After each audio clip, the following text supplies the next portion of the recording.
Hilirisasi atau peningkatan nilai tambah komoditas sebelum dipasarkan atau diekspor menjadi kunci pertumbuhan ekonomi negara.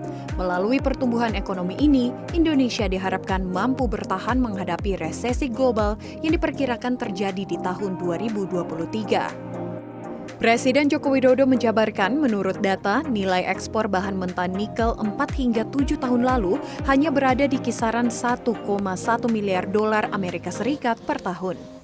Namun sejak Indonesia memiliki smelter di tahun 2021 untuk hilirisasi produk, nilai ekspor meningkat signifikan menjadi 20,8 miliar dolar Amerika Serikat per tahun. Tidak bisa lagi kita mengekspor dalam bentuk bahan mentah, mengekspor dalam bentuk raw material. Ya. Begitu kita dapatkan investasinya, ada yang bangun, kerjasama dengan luar dengan dalam, atau pusat dengan daerah, Jakarta dengan daerah.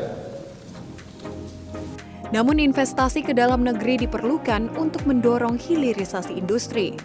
Menteri Investasi atau Kepala Badan Koordinasi Penanaman Modal Bahlil Lahadalia mengatakan di tahun 2021 Indonesia berhasil mencapai target investasi 900 triliun rupiah.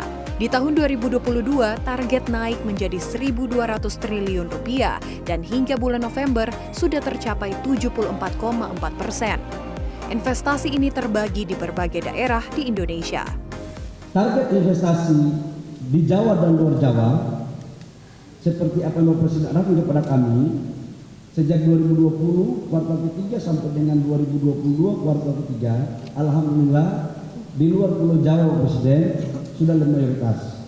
Bahkan foreign direct investment sekarang yang masuk itu sudah lebih banyak di Palu, Maluku Utara, Sumatera, Riau Khususnya Presiden. Luhut Binsar Panjaitan Menteri Koordinator Bidang Kemaritiman dan Investasi meminta tidak ada yang menghalangi investasi masuk ke Indonesia. Alasannya, investasi tersebut akan mendorong pertumbuhan ekonomi negara. Sejak tahun 2017, Indonesia menjadi salah satu negara ASEAN yang banyak menerima investasi asing. Jadi yang di negara ASEAN ini, di samping Singapura, Indonesia nomor 2 yang menarik investasi ke dalam negerinya. Kalau Singapura memang tempat mereka singgah, tapi kalau kita, dia investasi tempat kita. Oleh karena itu tadi apa yang disampaikan Bapak Presiden, kita semua harus kompak. Jangan mempersulit investor datang ke tempat kita. Kita membangun ekosistem, bukan memberikan proyek.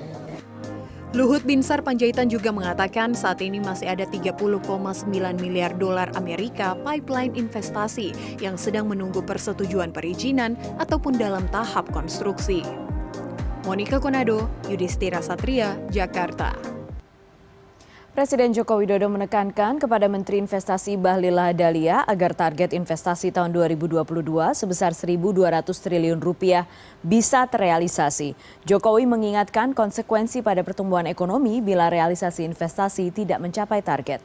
Ini disampaikan Jokowi saat pembukaan Rapat Koordinasi Nasional Investasi 2022, Hilirisasi dan Kemitraan untuk Investasi Berkeadilan di Jakarta, Rabu pagi. Jokowi menekankan pentingnya target investasi di akhir tahun ini tercapai sebab nilai investasi yang masuk akan mempengaruhi pertumbuhan ekonomi. Jokowi menyoroti pertumbuhan ekonomi kuartal ketiga tahun 2022 sebesar 5,72% yang harus diwaspadai agar tidak menurun karena target investasi yang tidak tercapai. Karena itu Jokowi mengingatkan Kementerian Investasi agar target 1.200 triliun rupiah dapat dicapai secara optimal. Tahun 2022 1.200 triliun. Tadi Pak Menteri Investasi menyampaikan pasti tercapai. Tapi kita lihat nanti di akhir tahun. Jangan tercapai, nanti kalau nggak tercapai mohon maaf Pak, nggak bisa. Mohon maaf, ini target.